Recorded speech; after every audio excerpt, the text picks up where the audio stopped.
All right, so yeah, let's begin today by talking about title, risk of loss, the things that I love to talk about so much. Here's kind of like let's just run over a couple basic things.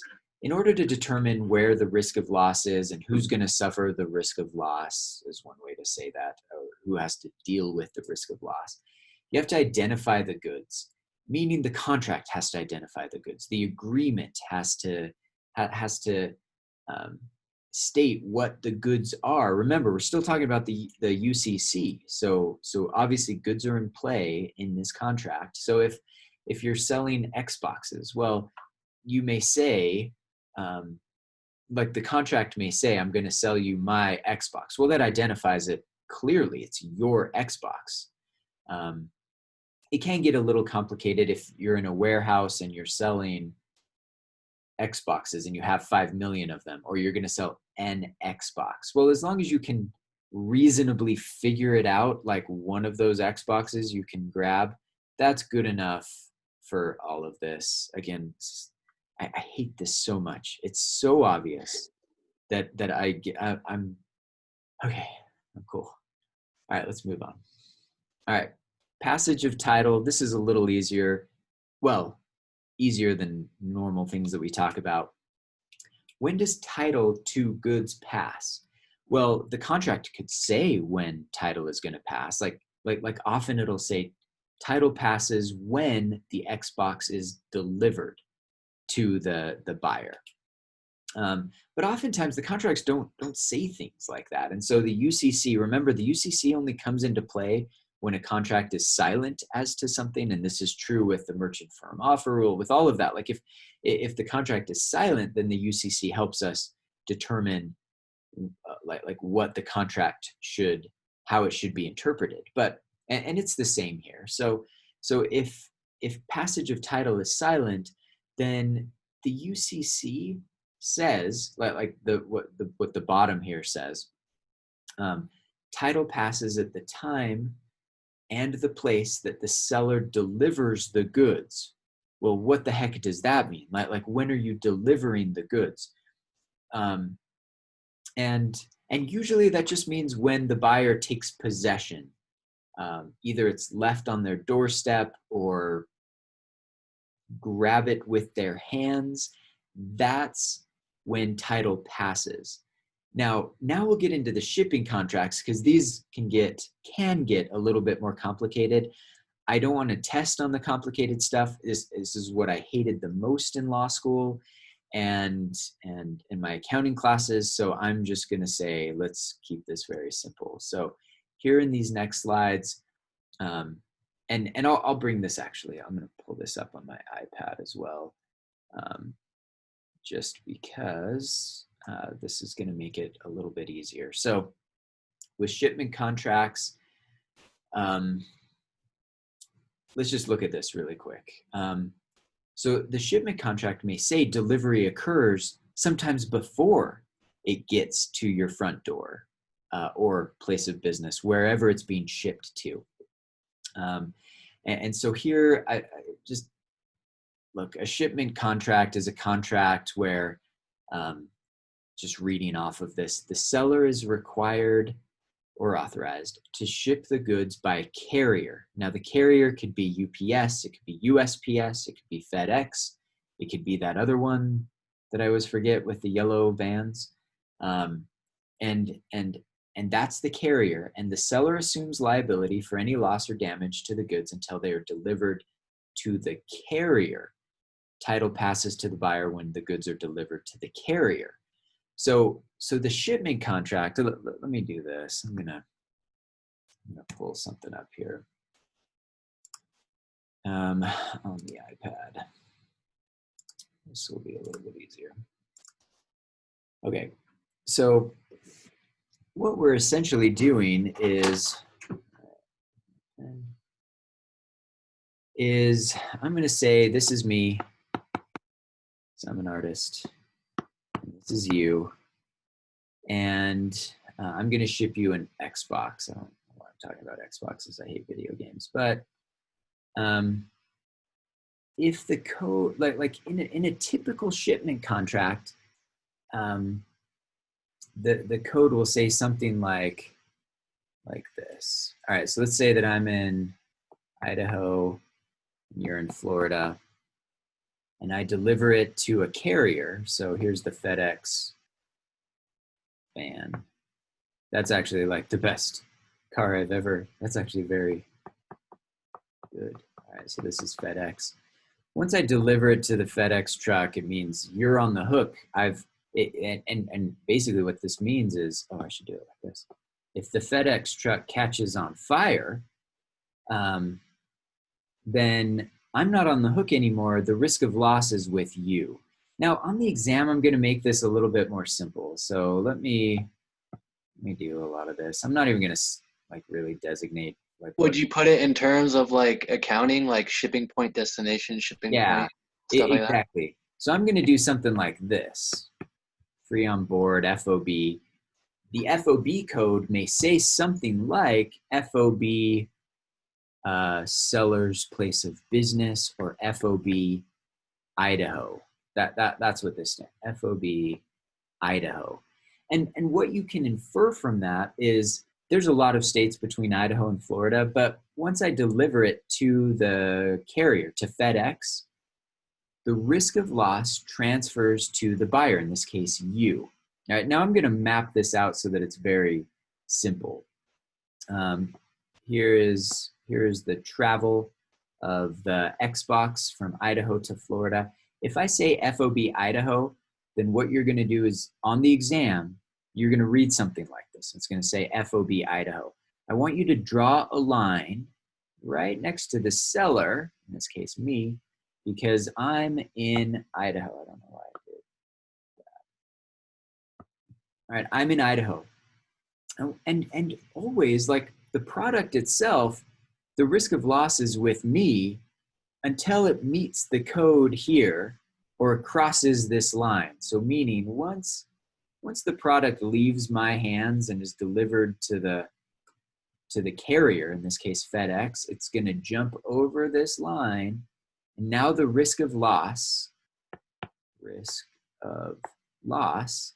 is with you. Meaning, and then in the exam, something is always going to happen. The FedEx truck is going to blow up. It's gonna what are we even talking about? The Xbox is going to melt in delivery, or a bird is going to steal it, or a thief is going to steal it. Right here, somewhere in like Texas or something. And once that happens, the risk of loss is with you because you're on that side of this line, the risk of loss line right here. All right, let's do another example of an FOB code that would be like FOB Florida. All right, same thing, me, you're in Florida, I'm in Idaho. Well, now, and if this is difficult for you, these last two examples are all that you need to know for the exam. Okay, like I'm making this very simple. So I'm the seller again, seller, you're the buyer. And here, FOB Florida, you're gonna draw our FOB line, or risk of loss line, whatever you wanna call it, right there. So this time, when the goods are destroyed or stolen, whatever, in Texas, well, who's the risk of loss with? Well, the risk of loss, it hasn't jumped the line yet to you, so it's with the seller. The seller is going to have to bear the risk of loss for what UPS did or FedEx did. Now, I know your next question, so let me just kind of tell you. Some of you are like, risk of loss, like, why would the buyer or the seller have to deal or have to sustain that risk of loss when it was, in all of these examples, it's clearly FedEx's or UPS's fault for the destruction of the property? Isn't it UPS's liability here? And the answer is yes, but risk of loss doesn't mean that. Risk of loss just means, like in this example where it's FOB Florida, try this again, FOB Florida, yeah, it's on a FedEx truck, and it blows up in Texas, and it's FedEx's fault 100% of the time. I still have the risk of loss, meaning I'm the one that's going to have to sue FedEx. Usually you don't even have to sue FedEx. You just file your insurance claim. FedEx has insurance, but it means that I'm the one that has to file that insurance claim. So let's get rid of sue. Let's be kind here and just file a claim with FedEx to get my money from their insurance because they blew up my Xbox that I was selling to you. All right. On the other hand, if the FOB code is over here, and the risk of loss had transferred to you, well, you're going to be the one to have to bring the claim against FedEx or UPS, whoever it is. All right, so let me pause right there. Does that make sense to everybody? Okay. So, Brother Hales, would it be fair to say that all this is simply just talking about who has privity in the situation? I think that's a great way to look at it. Yeah, it's just risk of loss means who's the one that can file the claim against UPS. I think that's a perfect way to look at it. And this is, and like I said, just look for, I'm going to make this simple. If it's FOB something close to the seller, then you're going to know that the risk of loss has transferred to the buyer. Basically, as soon as it leaves the possession of the buyer and it's delivered to a carrier, known as a shipment contract, you can infer that because the FOB code is the city or the place where the seller is located. Risk of loss transfer, just draw that line next to the buyer, the seller, and then draw the little arrow and be like, okay, so it's the buyer that's going to have the risk of loss if something happens in transit. To the contrary, if it's FOB code, the city where the buyer is, then just draw that line over there, and then you know it's a destination contract and yada yada. Anyway, that's how this works. Fairly simple. Just draw it out. Come back and watch this video in the middle of the exam if you forgot what I'm saying, and you're going to be just fine. So, yeah, that's really like the rest of. Let me just show you real quick. If I share back to kind of the slides for today, here you've got like a destination contract. So let's just go to this example right here. Well, actually, I did the same thing over here. 1 second. So in this example, Pittman, a seller in Texas, sells 500 cases of grapefruit to a buyer in New York. FOB Houston, which is in Texas, by the way, like you can Google things on the exam. The contract authorized shipment by carrier. Risk of loss passes to the buyer when the conforming goods are properly placed in the possession of the carrier in Houston. You're just going to draw that line in Houston. So when the goods are damaged in transit, it's the buyer that has to file the claim against the carrier, and vice versa here with the destination contract. It's the seller that's going to have to do that. Super simple, so simple that I just hate it. I hate it, and I can't wait to not talk about it again. But this one's kind of interesting. Sometimes you don't move the goods, but risk of loss could pass. And here it totally depends on whether or not the seller is a merchant. So let me give you an example. I'm going to sell you a couch. Right? So you could come to my house and buy a couch, and or like I put it on Craigslist and you're like, I want it. Well, I could say, cool, the couch is out front of my house. Here's my address. Come get it. It's yours. Maybe you already paid me via Venmo. All right, so the contract's done, but I still have possession because it's out in front of my house. Well, something is going to happen to that couch, right? Like it's going to rain and it's going to get moldy or somebody's going to steal it.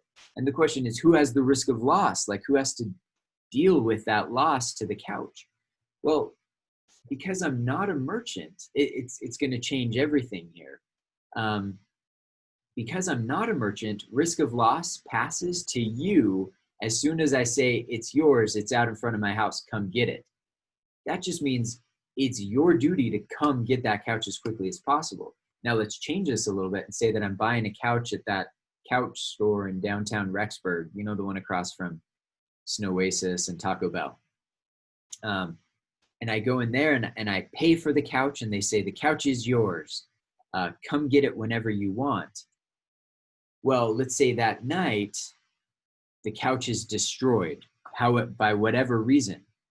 Well, they're a merchant, and we're going to say, we're going to add a duty on them, a responsibility to keep my couch safe. And if they don't, then the risk of loss, even though the ownership is transferred to me because I already paid for it and they said it's mine, I didn't take it yet. And so therefore, even though I haven't taken it, it's still their responsibility to keep it safe until I come to pick it up. Does that make sense? Like this, I think this just makes sense. If you're buying from me, not a merchant of couches, and it gets destroyed when I put it out front for you to take, well, that's on you. Like, you need to come get it as soon as possible. It's not my responsibility to keep that couch safe. On the flip side, if it's a merchant of couches, a furniture store, then they're going to have to keep it safe in their warehouse until you come to pick it up. And if they don't, if it's destroyed because of an electric fire or whatever, well, they bear the risk of loss, meaning they're going to have to refund you your money. Are we good with all of that? For the house. Okay. Yeah. I have a quick question. So how does that work with post offices? Are they merchants, or how does that? They're just carriers. So yeah, the United States Postal Service is just considered a carrier. So they don't bear any risk of loss in the sense that we're talking about right now. Now, they do carry insurance for items that are destroyed in transit, but it just means the buyer or the seller, whichever party has the risk of loss, has to file a claim with the Postal Service or UPS to get that insurance money back. They're considered a third party that is contracted to deliver goods. Okay. It's weird, and that's another reason I kind of hate all of this. Okay, so with that, I'm going to do some top hat questions, but wife is calling me real quick. Can you text mom? All right, make sure it's not an emergency, or you can take the call outside. Okay, so all right, that's that. So let's talk a little bit about wrapping up the UCC, right? So here we go. The contracts of love. This is my favorite part. Okay, so we're going to talk a little bit about prenuptial agreements. And at the end of this, I'm going to recommend that you write a prenup. And some of you are like, what? Anyway, you'll see what I mean. It's cuter than you think it. I'm not a vicious person. Okay, so prenups are just contracts, all right? And prenups, by the way, if you're not familiar with prenuptial agreements, these are agreements entered into prior to marriage that indicate how assets will be allocated, both potentially during the marriage and in the event of a divorce. And so anyway, the consideration for, and this is weird, but I love it, the consideration for a prenup is the marriage, meaning, yeah, like let's say that I was getting married, like we jump back years and Laura and I are getting married. And I say, like, in the event of a divorce, I get to keep all of this property that is mine or whatever. Well, the consideration for that is just for her is the privilege of marrying me. It's weird, but again, blame England. The marriage itself is the reward and the punishment for prenups. It's the consideration. It's the quid pro quo. All right. It is highly recommended that if there is a prenup involved, that both parties get a lawyer, which seems odd because you're about to get married and you're getting your own lawyers, but you shouldn't use the same lawyer because your interests may not always be aligned in the event of it.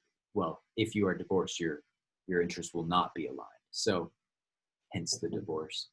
Okay. And then with this one, full disclosure of assets is required by both parties.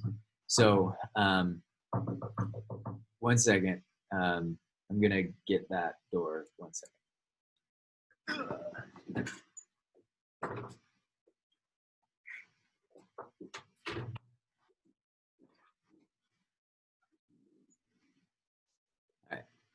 I didn't want you to see my shorts when I stood up to answer the door. Now you know I should have just stood up. All right, so here we go. So I want to talk to you about a couple interesting cases. And the first involves Jeff Bezos and his wife. So Jeff Bezos, if you didn't know, owner, founder of Amazon, richest man in the world, all of that fun stuff. But when he and his wife got married, they didn't have much. They were very much like your typical newlyweds with nothing, right? And this was Laura and I. Like we had a bag of ramen to our name, and very similarly here. I mean, they started Amazon out of the garage. They had a little corner of their house that they used, and now it's become, of course, Amazon.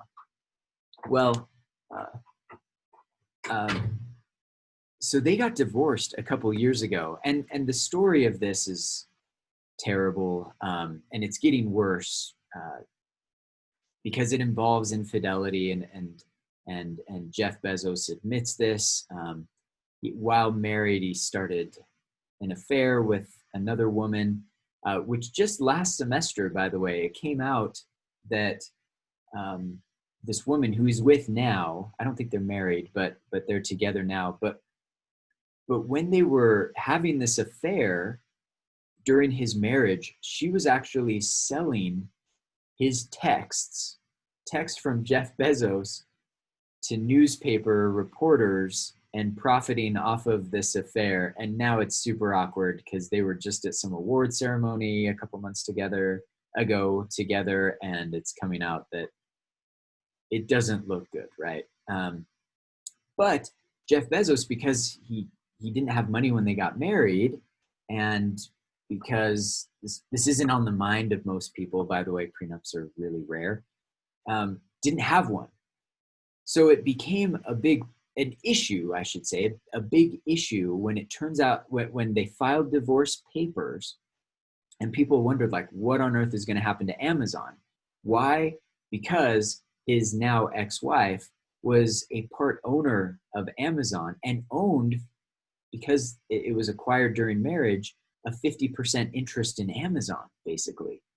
And so people are like, is she going to take that 50% interest? Is she going to use it to harm Amazon or use it as leverage for something else? And it just created some uncertainty. Well, they ended up settling. I think she took a 12% interest in Amazon or something like that, like less than maybe she was entitled to, but it just created a quick exit. And by the way, 12% of Amazon is still a gazillion trillion dollars. And so she's doing okay, right? But they didn't have a prenup. And this caused some concern, not only for investors, but just anybody that is interested in money. So again, they just negotiated a settlement, and that's how the divorce was finalized and the distribution of assets was completed there. Now, I've got some more for you here. So the other one. Hey, Brother Hales. Yeah. Just like a quick question. So how much would like a settlement like that cost Jeff Bezos with just finalizing all that stuff? Is it like millions of dollars we're talking about here? All right, so you're talking about like the attorney's fees for all Yeah. It was a lot of money. I don't know how much, but I would imagine it was hundreds of thousands of dollars because each side would have been able to hire not just like a lawyer, but a team of top lawyers in Seattle or like wherever this was. There were so many attorneys on this, I'm sure. So yeah, I would say at least hundreds of thousands of dollars. Brother House, quick Yeah. question. In the last case, even for example, what happened if they sign a prenup, but will this, because like they didn't have Amazon at the time, let's put it, they signed a prenup. Uh-huh. And maybe he got some property that he put on a prenup or whatever. Yeah. Because it wasn't specified in the prenup, then it will have the same result, correct? So how can we avoid that? Like, is there a way like to protect those things, like, just in case, or not? Yeah, and this is, it kind of falls into estate planning. Oftentimes, if you're starting a business when you get married, or anticipating starting a business, you'll set in the prenup certain conditions that, like, if there is a divorce, one party will remain the manager, and will, anyway, I could get into so much detail with this that we don't need to, but you can plan for it. And basically, one party, one, you're divorcing because you don't like each other, right? And so you may even be partners of a business. So I dealt with this last semester. A parent of one of my students was getting a divorce, and she and her husband had started a business in East Idaho, running it together. And what I would do if I was representing a party that was getting married and they had this business relationship, is I would say, if in the event of a divorce, one party will get a profit interest and the other party will continue to manage the company and still have an interest, an ownership interest, but one party will pull back from management because they clearly don't work well together, and they'll only have a profit interest. And that's, I mean, there are a million ways to do this, but that's what I would do. Just kind of separate a profit interest from an ownership and management interest, if that makes sense. So yeah, now let me jump to Tiger Woods real quick, because if you don't remember, Tiger Woods was a great golfer. He's making a pretty good comeback right now. But in the middle of those two things was a train wreck, and lived in Florida, became a Florida man, as you'll see in a minute. And one night came home in a drunken rage. His wife, a supermodel from Norway or Sweden, I'm forgetting her name. It's like Ella or something like that. She confronted him about his behavior. He got angry, left in a drunken rage, and in the process of leaving, almost ran over his wife. She had also caught him having an affair through this whole process.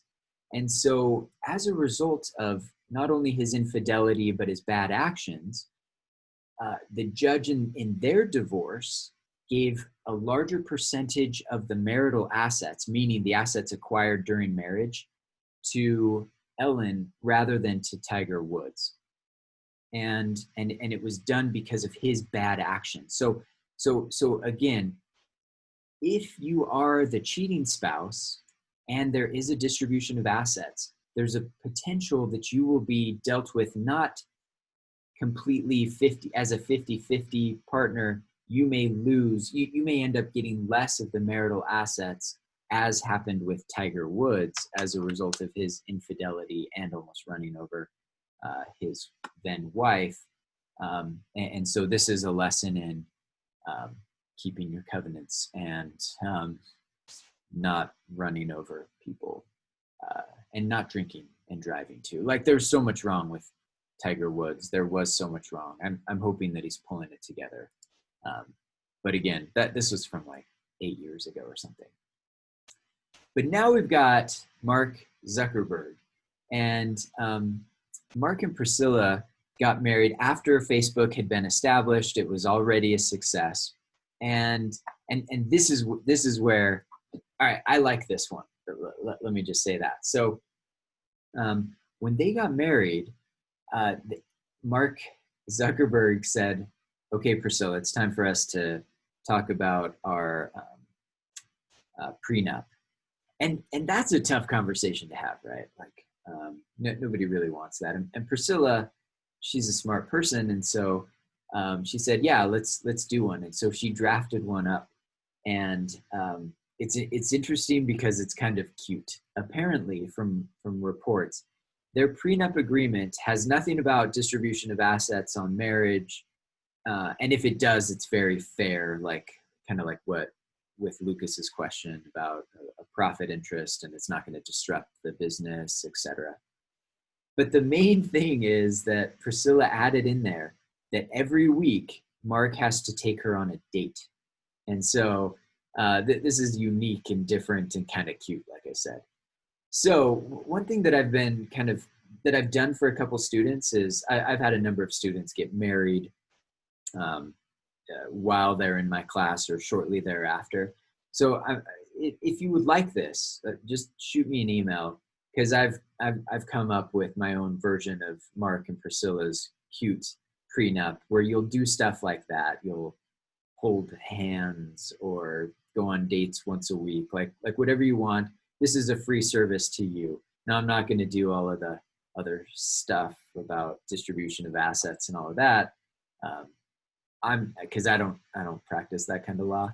But this is just an interesting marriage contract about dating and giving each other enough time. And so anyway, I've kind of liked that example. So questions so far? There are All a couple of questions in the chat. Oh, yeah. Let me pull that up. Chat. All right. All right, so prenup mid-marriage is fine. It's just not a prenuptial agreement. It's a nuptial agreement. Prenup meaning pre-marriage. So, so you can do that anytime you want. You can enter into contracts. Both parties should get lawyers, and you should be reviewing agreements throughout the life cycle of whatever it is that the life cycle of the contract itself. Just like wills, I will change my will, and we're thinking about doing that pretty soon. By the way, so like I said, this class is nice because you get a couple free things from a lawyer. One of them is this cute prenup. Another one is a will, and we'll talk about that later. And I've got a draft will that you can tailor to yourself. And Laura and I are like thinking of right now, in the event that Laura and I both died, where would we want our kids to go? And we've got a will that says where they'll go right now, but we're thinking of changing that because we're getting older, the kids are getting older, family situations change. And so you can do that. And it's the same with marital agreements. You can decide how assets will be distributed in the event of death. And remember, sorry, I said death. I meant divorce. Talking about wills for a second. You can do that. For most of you in this class, you're going to be like Laura and I. You're not just like, what's the point of a prenup when all we have is 2 cents? But as marriage progresses, it's important to kind of look at that, and especially when businesses are involved, business succession planning will often put in agreements into place in the event of a divorce. And you may be a little bit uncomfortable with that, and I think I am too. I think that's fine. Like, Laura and I have a great marriage, and we haven't done anything like this. But we don't have a large multi-million-dollar business that we're running. And if we did, we'd have a lawyer that would say, I know you guys are happily married, but let's just pretend for a minute that you may have an argument down the road and seek a divorce at some point. That's possible. And so you can put that in. Now, I'm going to say that's not possible because we love each other forever. Well, we've been married 15 years now. So, which isn't that long, I guess. But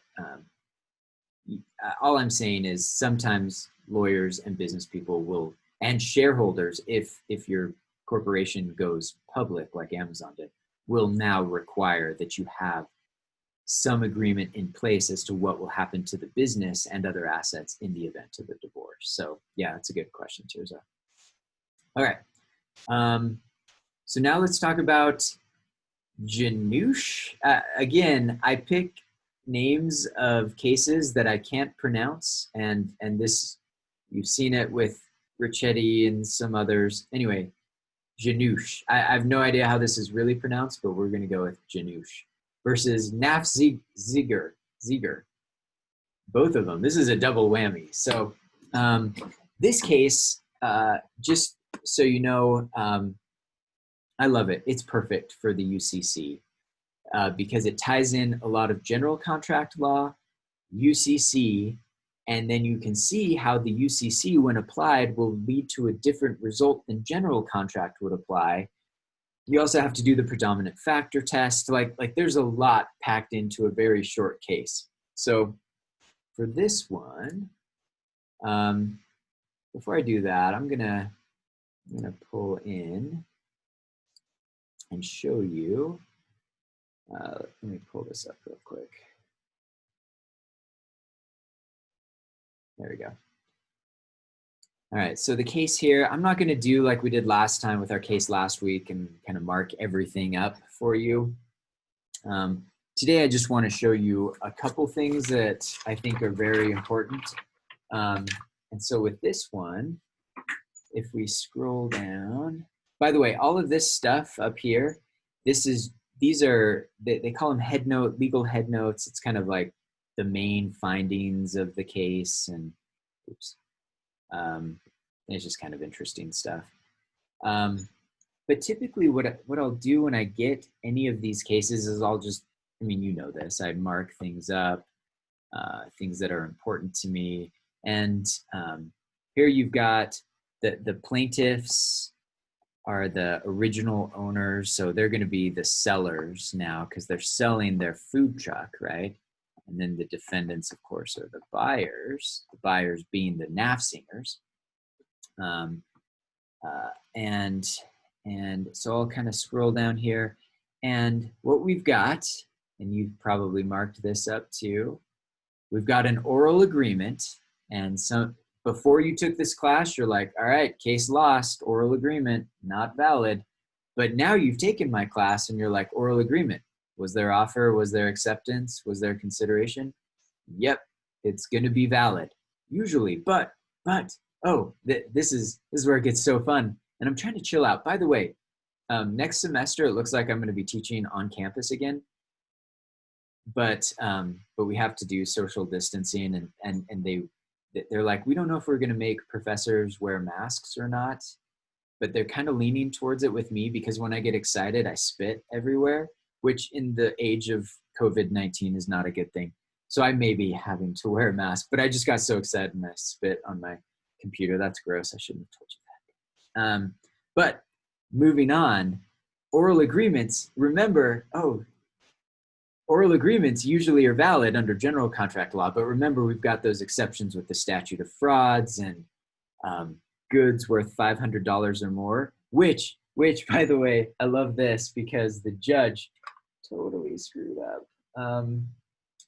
I got to just show you real quick because with the UCC and when goods are involved, you need a writing if the goods are worth $500 or more. But I love this because the judge screwed up and said, the UCC requires that contracts for the sale of goods in excess of $500 be in writing. And you know now that this judge got that wrong. It's not just in excess, it's $500 or more. So it's a minute detail, but it's something you probably caught, I'm sure, and made fun of this judge in your heart. But you shouldn't. Everybody makes mistakes, even judges. But okay, so anyway, I should chill out a little bit. I'm kind of glad my daughter left. She doesn't have to see me geeking out about contracts again, although she does have to deal with it. But basically, like what's getting sold here? The sellers are gonna sell something to the buyers. What is it? Any of you can answer this. It's a food truck. Yeah, it's a food truck. It's that picture of the food truck that I was showing on my slide a second ago. Now the food truck. Okay, so I love this part because I'm gonna pull up a food truck, which incidentally looks just like a FedEx truck.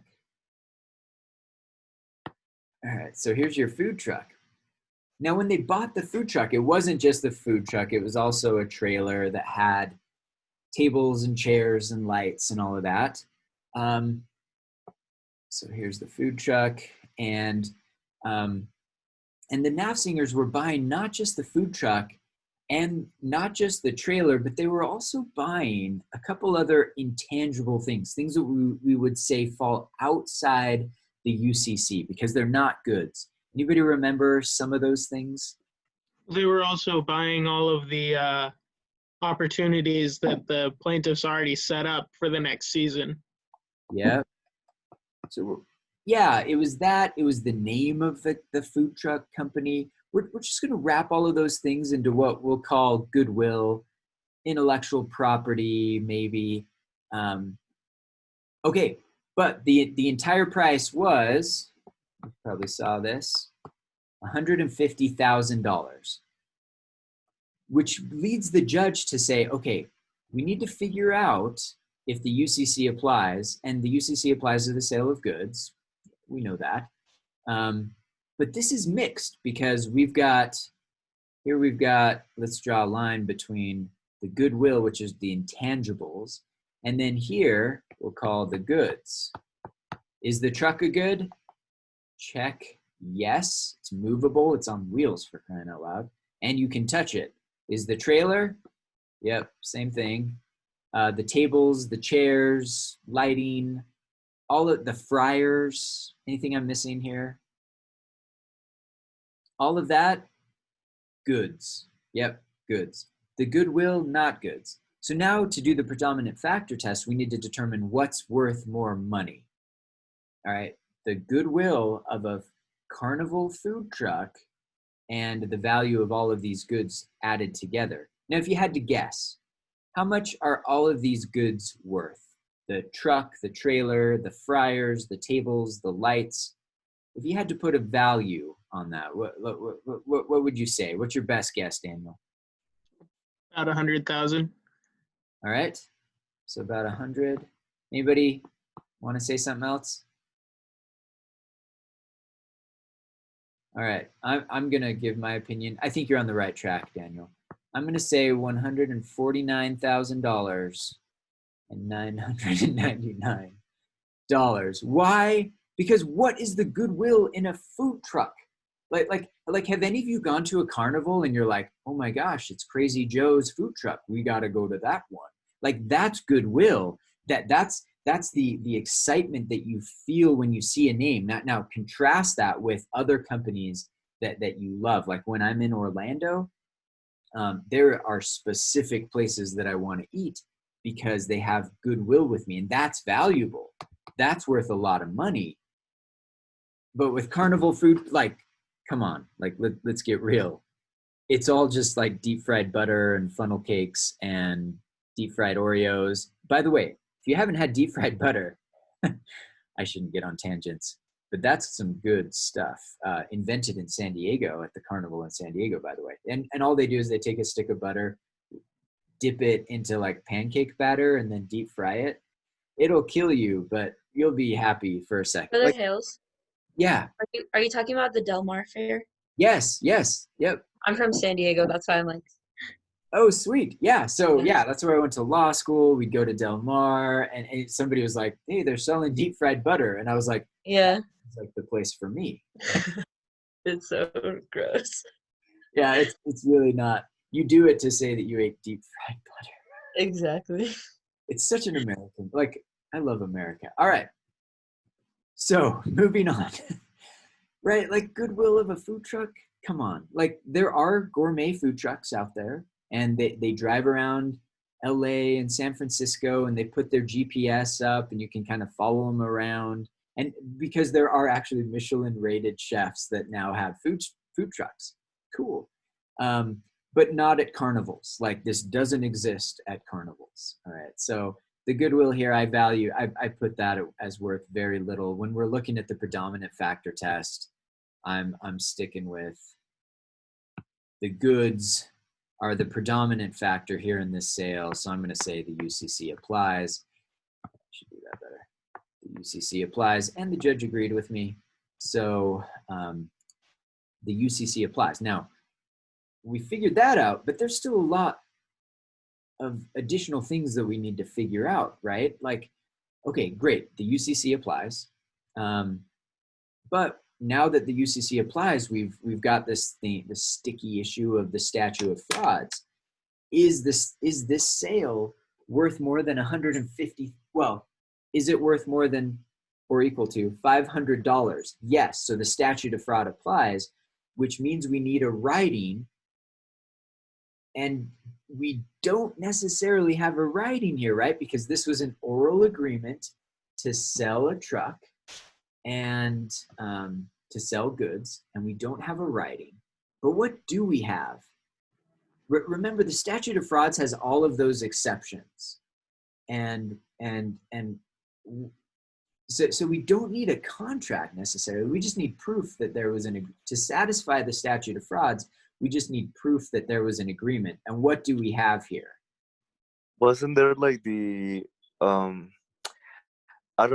the plaintiffs, they took like basically the contract to a lawyer, and they wrote up the contract and gave it to the defendants, but they were like, oh, we cannot sign it right now because we don't have a lawyer.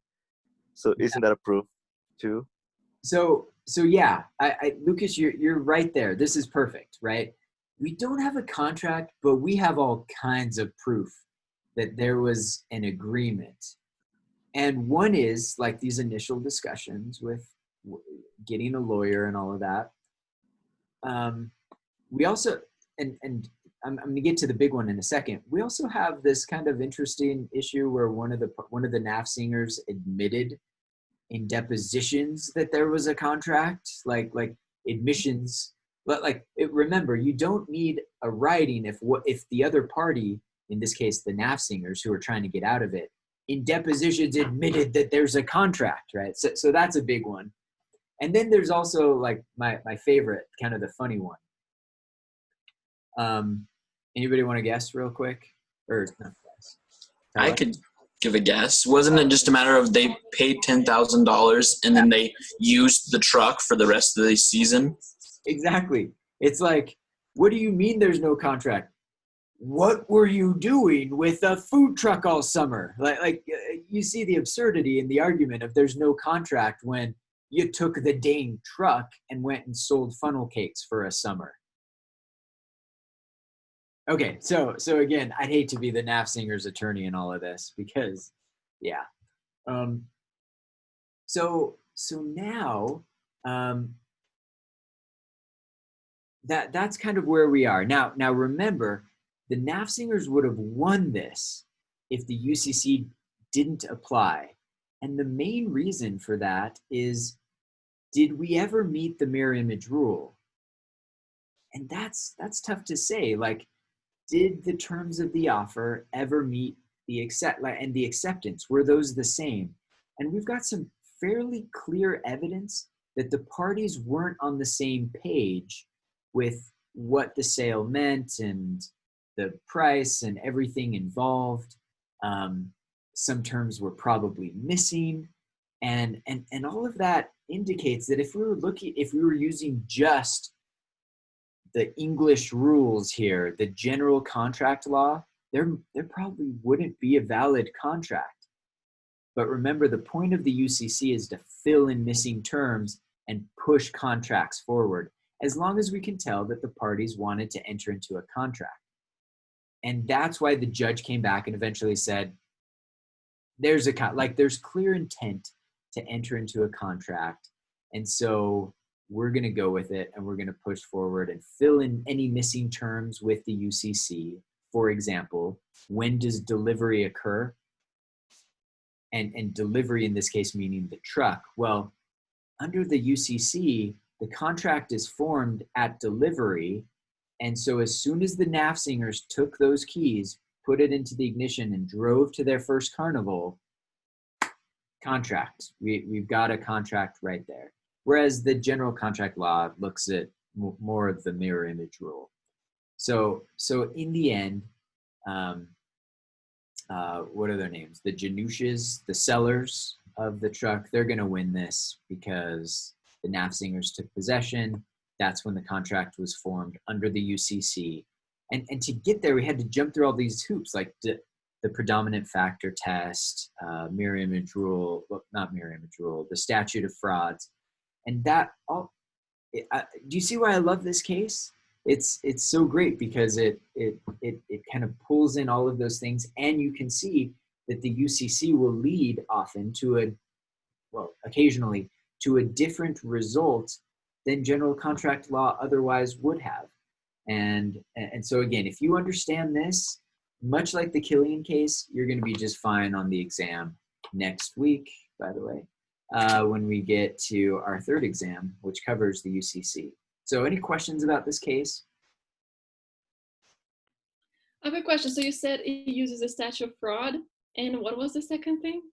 Statute of fraud and the mirror image rule. Like you can see that the mirror image rule differs. Oh. See. Okay.